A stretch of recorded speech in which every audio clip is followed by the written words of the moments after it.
নমস্কার।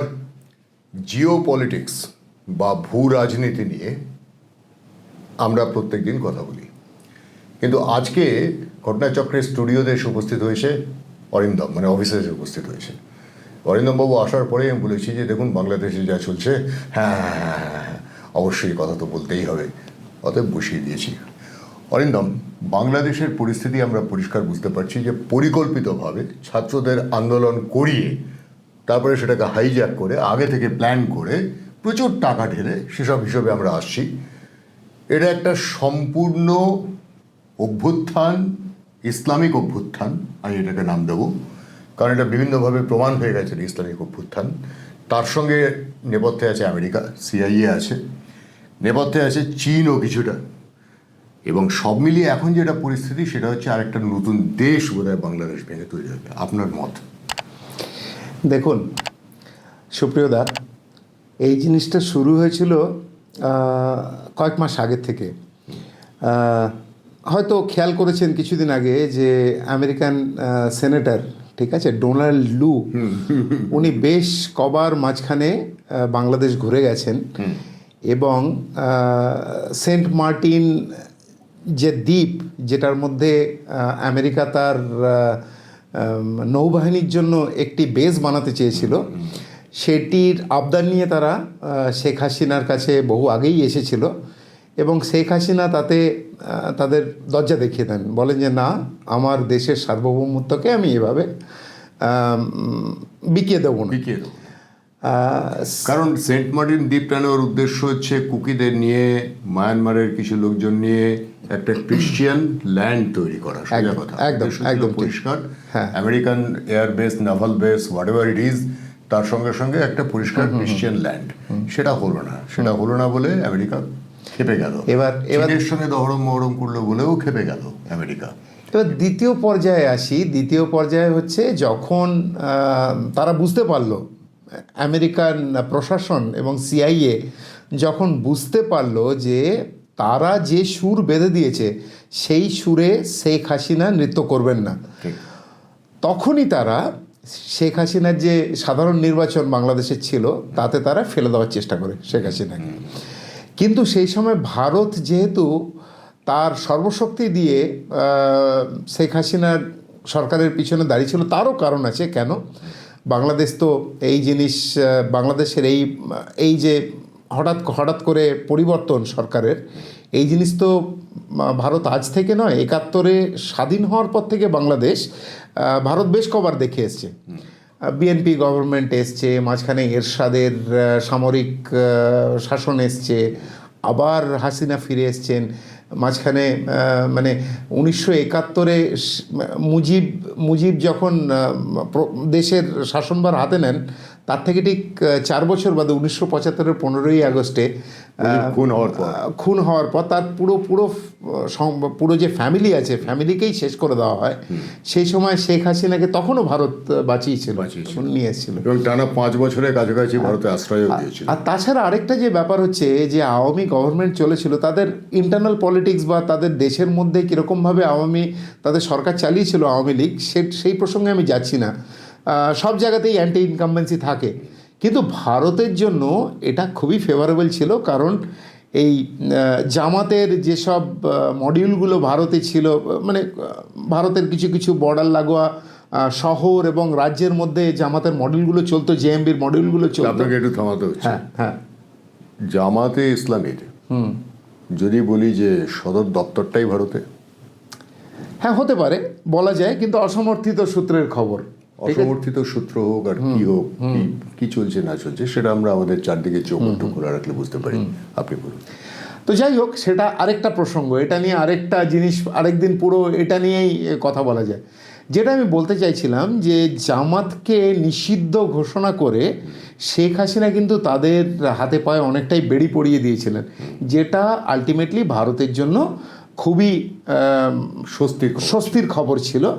আর তাছাড়া তলায় তলায় যা হওয়ার সেটা যে হচ্ছিল তার প্রমাণ তো আজকে বেড়ে যাচ্ছে। আগুন দিকে দিকে জ্বলছিলই, হ্যাঁ, কারণ এইভাবে আপনি কাউকে দমননীতি ব্যবহার করে আপনি তাকে সাময়িকভাবেই দমন করে রাখতে পারেন, কিন্তু তার যদি তাকে তার এই যে দিকে দিকে আগুন, তাতে যদি হাওয়া দাওয়ার সারা বিশ্ব থেকে লোক থাকে, তাহলে পরে একে নিভিয়ে ফেলা যায় না। ইন্ধন দেওয়ারও ইন্ধন দেওয়ারও 2004 থেকে 2008 এমনকি 2009ও কিছুটা অসম্ভব অস্থির ছিল বাংলাদেশ। এই ঠিক একই রকম ভাবে বাংলা ভাই নামের সন্ত্রাসীর উত্থান, র্যাব বাহিনী ইত্যাদি ইত্যাদি, তখনও ঠিক এরকম সেনা শাসনে ছিল বাংলাদেশ।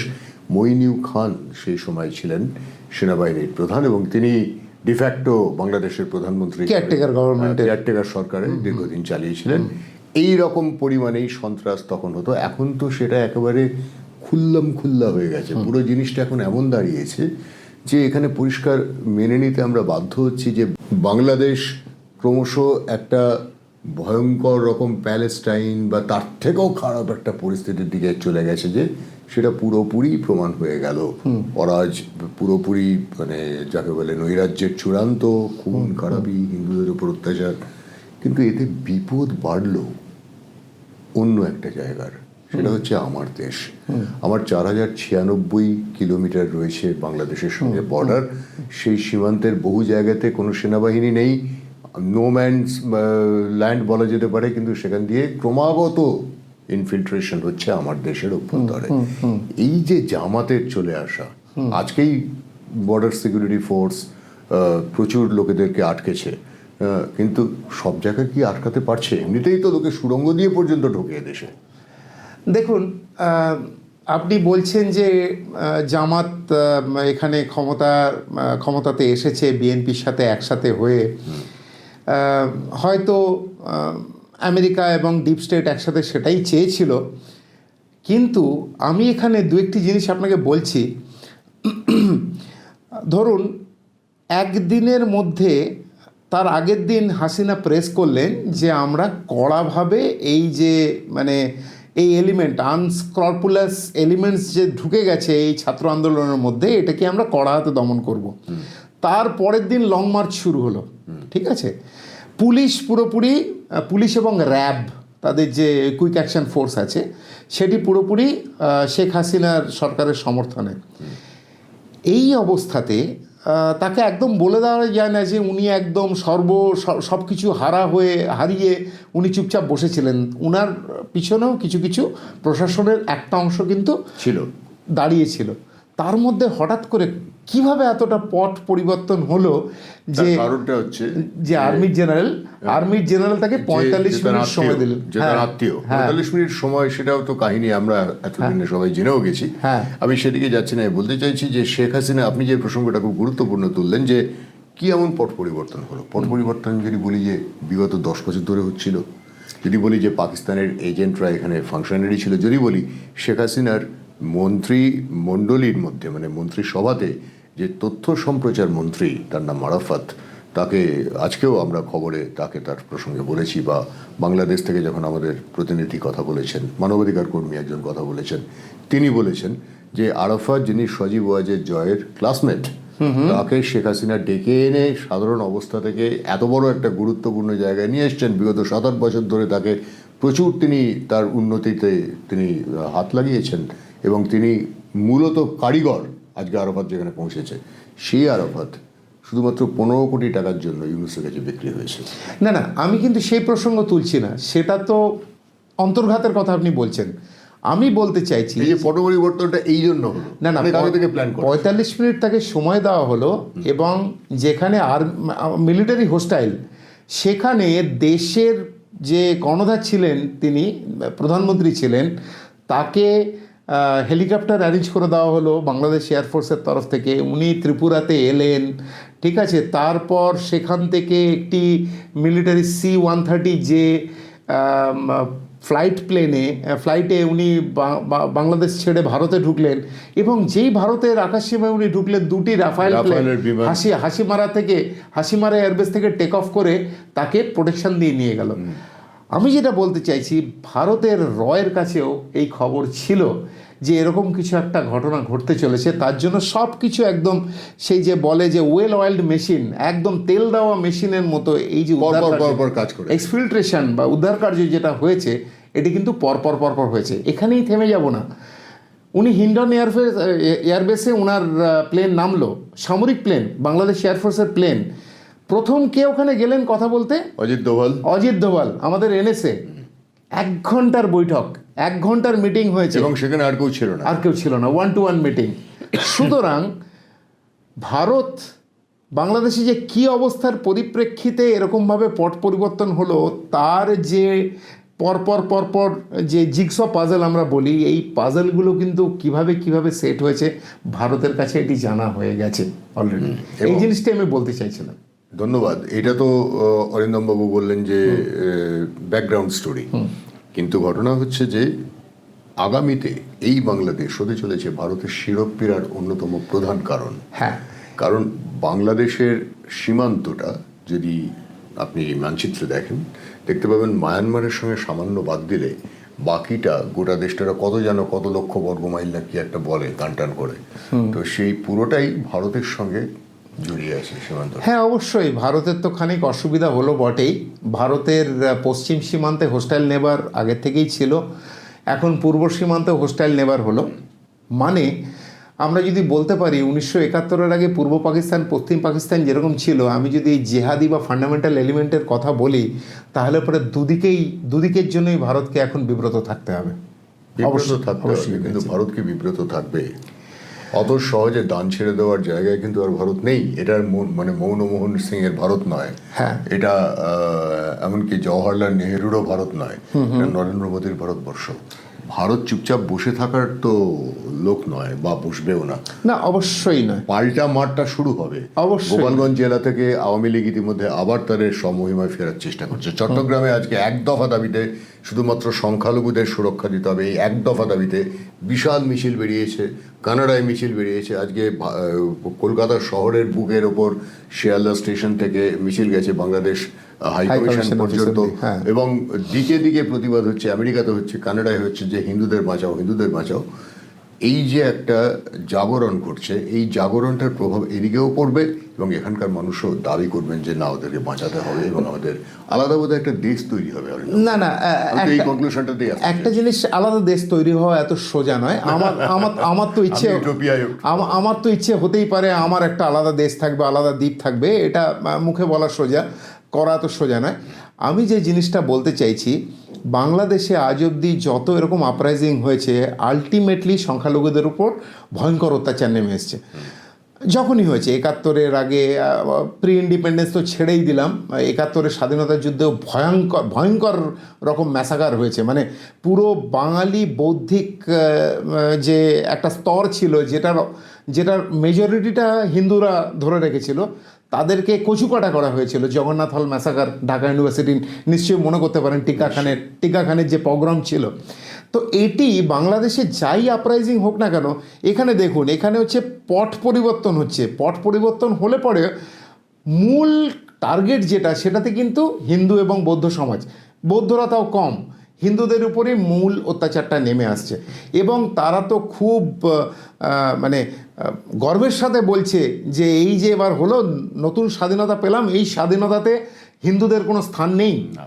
তারা মানে যেসব আমাদের কাছে ভিডিও এসছে বা এগুলো এসছে, যেটা আমি বলতে চাইছিলাম যে এই যে সংখ্যালঘুদের উপর অত্যাচার, এই জিনিসটা কিন্তু 30 বছর বা 35 বছর আগে যেরকম ছিল, মিডিয়া কভারেজ হতো না, গভর্নমেন্ট মিডিয়াকে কভার করতে পারতো। এখন কিন্তু অতটা করা যায় না। আপনি কিছুক্ষণের জন্য ব্রডব্যান্ড বা ইন্টারনেট পরিষেবা বন্ধ করে রাখতে পারেন, কিন্তু যে ভিডিওগুলো উঠে যাচ্ছে, সেই ভিডিওগুলো তারপরেও এদিক ওদিক সারা বিশ্বে ছড়িয়ে পড়তে পারে এবং ছড়াচ্ছেও।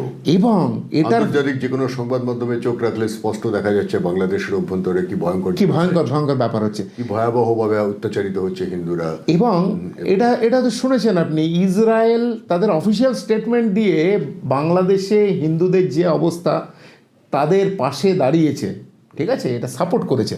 তো সুতরাং যে কোনো দাঙ্গা এটা তো দাঙ্গা নয়, এটা তো জেনোসাইডে, আমি আবার বলবো জেনোসাইড, একতরফা হচ্ছে। এই একতরফা ব্যাপার কিন্তু চলতে পারে না। একদিন চলেছে, দুদিন চলেছে, 3 দিন চলেছে। এবার সিআইএ থাক বা যেই থাক এর পিছনে, এই আপরাইজিংয়ের পিছনে, তাদের কিন্তু আসন টলমল হয়ে যাবে। কারণ দেখুন, দুনিয়াতে যে ইন্টেলিজেন্সগুলো রয়েছে তারাও চুপচাপ বসে নেই। কোথার থেকে কিভাবে কি হয়ে গেল তারাও কিন্তু অ্যানালিসিস করে ফেলেছে। আমাদের তো নিজেদের মতো করছে। তাছাড়া বাকি যেগুলো ইসরায়েলের মোসাদ আছে বা গ্রেট ব্রিটেনের যে আমাদের এজেন্সিগুলি রয়েছে, তারা কিন্তু নিজের মতোই ব্যাপারটির অ্যানালিসিস করছে এবং অবলোকন করছে, এবং সেটাতে আলটিমেটলি সব তীর ঘুরে ফিরে কিন্তু আমেরিকার দিকেই বা সিআইএর দিকেই যাচ্ছে। এবার ভারতের ভয় পাওয়ার কারণ কিছু নেই হয়তো, কারণ ভারত সামরিকভাবে বাংলাদেশের থেকে অনেক যোজন গুণ এগিয়ে রয়েছে। সমস্যাটা হচ্ছে যে গেরিলা ওয়ারফেয়ার, ভারতের অভ্যন্তরে লুকিয়ে থাকা, ঘাপটি মেরে থাকা বিভিন্ন স্লিপার সেল, ভারতের অভ্যন্তরে লুকিয়ে থাকা সেগুলি এবং অ্যাক্টিভলি কাজ করা বুদ্ধিজীবী মহলে তথাকথিত কোটানকোট বামপন্থীরা, ভারতের ডিপ স্টেট, এরা প্রত্যেকে তো এখানে মানে একসঙ্গে কাজ করছে এবং কথাও বলতে শুরু করেছে। কিন্তু এমন দিন শিগগিরই আসবে, আমার তো মনে হচ্ছে আগামীতে, আমি নতুন দেশের কথাটা, ওটা একটা ইউটোপিয়ান কথা বললাম, আমি বলতে চাইছি যখন এই আজকে জামাত বাংলাদেশে তারা বোতলবন্দি দৈত্য ছাড়া পেয়েছে, যে কারণে আপনি যা বলছেন বা যা আমরা দেখতে পাচ্ছি সবাই জানি কি ঘটে যাচ্ছে, কিন্তু বোতলবন্দি দৈত্য ছাড়া পেয়েছে বটে, কিন্তু এবারে প্রমাণ হয়ে গেছে যে কোনটা দুধ আর কোনটা জল একদম পরিষ্কার হয়ে গেছে। আজকে ইউরোপের পরিস্থিতি তাই, সেখানেও একই প্রমাণ হয়ে গেছে। আজকে আমেরিকার পরিস্থিতি তাই, একই প্রমাণ হয়ে গেছে। ওই কমলা হ্যারিস আবার ক্ষমতায় আসতে চাইছে, যে কমলা হ্যারিস হয়তোবা এই বাংলাদেশের ব্লাড বাথের নেপথ্যে না। আরেকটা জিনিস এখানে বুঝতে আছে, মানে আমেরিকার প্রেসিডেন্ট নেই, এটা মানে এখন তো ডিফ্যাক্টো প্রেসিডেন্ট কমলা হ্যারিস। আমি একটা কথা বলছি, সিআইএ হয়তো কভার্ড অপারেশন করে, সেটা হয়তো কমলা হ্যারিস পুরোপুরি জানেন বা জানেন না, এটা মন্তব্য করার মতো অবস্থাতে আমরা। তক্তা পাল্টে যাচ্ছে, তিনি কিছু জানেন না। মানে আমি এটা আবার বলছি, হয়তো পরে রিপোর্টিং হয়েছে বা না হয়েছে, আমি এটা নিয়ে মন্তব্য করতে চাই না, এটা তাদের অভ্যন্তরীণ ব্যাপার। আমি যেটা বলতে চাইছি সেটা হচ্ছে ছাত্র আন্দোলনের হাত দিয়ে যে পট পরিবর্তন, এবং ছাত্ররা চেয়েছিল যে বাংলাদেশের নোবেল লরেট, যে একমাত্র নোবেল পুরস্কার প্রাপ্ত, নোবেল যদিও নয় এটি, হ্যাঁ, সেই পুরস্কার তিনি পেয়েছেন, যিনি কয়েকদিন আগে পর্যন্ত আর্থিক অসঙ্গতি বা আর্থিক তছরূপের দায়ে তিনি জেল খেটেছেন এবং দেশ থেকে বিদেশে পালিয়ে গিয়েছিলেন। তাকে যেই কেয়ারটেকার গভর্নমেন্ট ছাত্রদের দাবি মেনে বলল যে উনি এই যে সরকার গঠিত হবে বাংলাদেশে, কেয়ারটেকার গভর্নমেন্ট, তার মূল উপদেষ্টা থাকবেন ডক্টর মোহাম্মদ ইউনিস কালকে কিন্তু ভারতীয় প্রচার মাধ্যমে কিছু বিবৃতি দিয়েছেন। সেই বিবৃতির মধ্যে একাধটি বিবৃতি এমন ছিল যেগুলি হচ্ছে পুরো হুমকিস্বরে, যে ভারতের নিজের স্বার্থেই বাংলাদেশের আভ্যন্তরীণ বিষয়ে নাক গলানো উচিত নয়, কারণ যদি বাংলাদেশ অশান্ত থাকে তাহলে পরে বার্মা এবং ভারতের 7 সিস্টার্স, মানে উত্তর পূর্বাঞ্চলের 7টি রাজ্য, এও চিরকাল বাংলাদেশের সাথে সাথে অস্থিরতার সাথে এটাও অস্থিরতা হয়ে থাকবে। এটি আমাদের বুঝবার আছে। কেয়ারটেকার গভর্নমেন্টের মূল উপদেষ্টা, ঠিক আছে, উনি কিন্তু কোনো পার্মানেন্ট পাওয়ারেও এখন অব্দি আসেননি। কি হবে তার সময় হচ্ছে। এবার মধ্যেই তিনি এই সুরে কথা বলতে শুরু করে দিলেন। গদিতে বসার আগে কোথায় এখনো তো পর্যন্ত তিনি, আজকে তিনি শপথ নিয়েছেন। ঘটনা হচ্ছে যে তখন যখন কথাটা বলছেন গতকাল বা পরশুদিন প্যারিসে বসে, তখন তো তার ক্ষমতা তখন অবধি অনেকটা দূরস্থ। তিনি ইতিমধ্যে ভারতকে হুমকি দিতে শুরু করেছেন, বিং এ নোবেল লরিয়েট। এইবার এইটার সাথে আমি একটা খুব মানে আমাদের ছোটবেলায় আমাদের দিদিমা ঠাকুমারা যখন গল্প বলতেন, বিভিন্ন রকম মানে বোধোদয়ের গল্প বলতেন, সেই সময় একটি গল্প শুনেছিলাম যে এক রাজা ঘুমাচ্ছেন, রাজার একটি পোষা বানর ছিল, ঠিক আছে, সেই বানরকে রাজা হাতে একটি পাখা ধরে দিলে রাজা যখন ঘুমাচ্ছেন পাখা দিয়ে হাওয়া করতো। এবার হঠাৎ করে কি হলো, রাজার মুখের উপর দিয়ে একটি মাছি উঠতে শুরু করে, ঠিক আছে। এবার বানর প্রথমে কয়েকবার হাওয়া দিয়ে সেই মাছিটিকে তাড়াবার চেষ্টা করে, তারপর দেখে মাছি তো নাছোড়বান্দা, বারবার ঘুরে ঘুরে এসে রাজার মুখে, নাকে, গলাতে বসছে। তখন বানর পাশে ওই তলোয়ার খোলা ছিল, রাজার তলোয়ার খাপে খুলে নিয়ে রাজার গলাতে যেই মাছি বসেছে, সেই মাছিকে মারার জন্য রাজার গলাতে আঘাত করে গলাকে দ্বিখণ্ডিত করে দেয়। বাংলাদেশের অবস্থা আজকে হয়ে গেছে এরকম, যে নিজের কতটুকু তাদের সামর্থ্য আছে এইটুকু না করেই ভারত যে মানে তার থেকে ধারে ভারে, অর্থনীতিতে, হিউম্যান রিসোর্সে, সব কিছুতেই যোজন যোজন, ক্রোশ যোজন এগিয়ে রয়েছে, তাকে তিনি হুমকির স্বরে কথা বলেন। কিন্তু এইটি উনি ভুলে গেছেন যে ভারতের একটি এমন আপনার এক্সটার্নাল অ্যাফেয়ার ডিপার্টমেন্ট রয়েছে, এবং এক্সটার্নাল অ্যাফেয়ার বা পররাষ্ট্রমন্ত্রী যিনি রয়েছেন তিনি কিন্তু এত দুর্বল লোক নন, ঠিক আছে? তিনি ইউরোপ আমেরিকাকে চুপ করিয়ে রাখেন, ঠিক আছে, এবং দাবড়ে রাখেন আন্তর্জাতিক মঞ্চকে দাবড়ে রাখেন। এবার এটা হয়েছে তার হাতে এই জিনিস, তার হাতে উনি মনে করছেন যে উনি হঠাৎ করে প্রচণ্ড শক্তিশালী, পাওয়ারফুল হয়ে উঠেছেন। আলটিমেটলি দেখুন, ভারতের উপর বাণিজ্যিকভাবে বাংলাদেশ এতটাই ডিপেন্ডেন্ট, ঠিক আছে, যদি বর্ডার সিল করে দেওয়া যায় কয়েকদিন চাপে রাখার জন্য, তাহলে ত্রাহি মধুসূদন রাও উঠবে, ওরা খেতে পাবে না। আজকে পাকিস্তানের যে অবস্থা হয়েছে সেই অবস্থাই হবে, তার থেকেও হয়তো খারাপ হবে। ওখানে প্রকাশ্যে এখন কোনো সম্পূর্ণ নৈরাজ্য চলছে, কোনো শাসন নেই, পুলিশকে মেরে ফেলা হয়েছে, সেনাবাহিনী হাত তুলে নিয়েছে, সব মিলিয়ে পরিস্থিতিটা এরকম। এবং মোহাম্মদ ইউনূস একজন এত 80 বছরের ওপর বয়সে মানুষ, তিনি ফিরে এসে এত টাকা তছরূপের অভিযোগ যার বিরুদ্ধে, সে লোকটা ছাত্রদের হাত থেকে এত, সে কি ছাত্র, সে কেউই নয়, অদ্ভুত ব্যাপার। আমাদের আবারও কথা হবে বাংলাদেশ নিয়ে, তো এখন চলতেই থাকবে, কারণ বাংলাদেশের পরিস্থিতি কবে স্বাভাবিক হবে আমরা কেউ জানি না। কিন্তু আর একটি ছোট্ট জিনিস বলবো সুপ্রিয়দা, এটিও খুব মানে এখানে বিচার্য বিষয়। ডিপ স্টেট বা সিআইএ হয়তো চেয়েছিল বাংলাদেশের তক্তাপালট করতে, ঠিক আছে, মানে যে প্রশাসন আছে প্রশাসনকে বদলে, আওয়ামী লীগকে বদলে বিএনপি জামাতের সরকার নিয়ে আসা। কিন্তু শেষ অবধি কী হয়েছে দেখুন, আর্মির সরকার এসছে, মানে মিলিটারি সরকার এসছে, সেনা শাসন এসছে। আপনি কিন্তু পুরোপুরি উড়িয়ে দিতে পারেন না যে এখানে ভারতেরও কিছুটা হাত নেই, ঠিক আছে। জামাতের হাতে যদি প্রত্যক্ষভাবে যদি ক্ষমতা যেত, তার থেকে হয়তো মিলিটারি আছে বলে খানিকটা ডিটারেন্ট, যেটাকে আমরা বলি, সেই ডিটারেন্ট রয়েছে। আজকে তারা চুপচাপ বসে রয়েছে, কারণ বাংলাদেশের আর্মিতে ইসলামীকরণ প্রচণ্ড বেশি মাত্রায়। এই ইসলামীকরণ আবার গেছে আমাদের দেওবন্দ থেকে, হ্যাঁ, তারা ওয়াহাবি বা দেওবন্দি যে ইয়েগুলো রয়েছে, কালচারগুলো, সেটিও ভারত থেকেই গেছে। তো আর্মি কিন্তু আর বেশি দিন চুপ করে বসে থাকতে পারবে না, কারণ কেয়ারটেকার গভর্নমেন্টের হেড হচ্ছে আর্মি, এখন মিলিটারি রয়েছে। আন্তর্জাতিক মহল থেকে ব্যাপক চাপ আসতে চলেছে, কারণ এই যে ভয়ঙ্কর খুন খারাপি হচ্ছে, সেই খুন খারাপির ভিডিও এবং ফটোগ্রাফগুলি কিন্তু বিশ্বের তাবড় মিডিয়া তারা কিন্তু অলরেডি তারা এগুলোকে প্রকাশ করে দিয়েছে, এবং আরও যত দিন যাচ্ছে আরও বেশি করে আসছে। সুতরাং খেলা কিন্তু সবে শুরু হয়েছে, খেলা এখন অনেক দূর বাকি আছে। এবং খুব স্ট্রং প্লেয়ারদের একজন হচ্ছে ভারতবর্ষ। এরকম না হয় যে মাস করতে না করতে আবার লাল কার্পেট বিছিয়ে শেখ হাসিনাকে ফেরত নিয়ে যেতে। হ্যাঁ, মালদ্বীপে যা হয়েছে হয়তো বা সেরকম কিছুদিন বাদে দেখতেও পারে, সেরকমই দেখা যায়, বলা যায় না। দেখাই যাক। নমস্কার জানবেন, সকলে ভালো থাকবেন, বিদায় জানাই, আনন্দম বলি, এবং আমাদের চ্যানেলকে সাবস্ক্রাইব করতে ও করাতে অনুরোধ জানাই আপনাদের সকলকে। আপনাকেও ধন্যবাদ। নমস্কার, সবাই ভালো থাকবেন।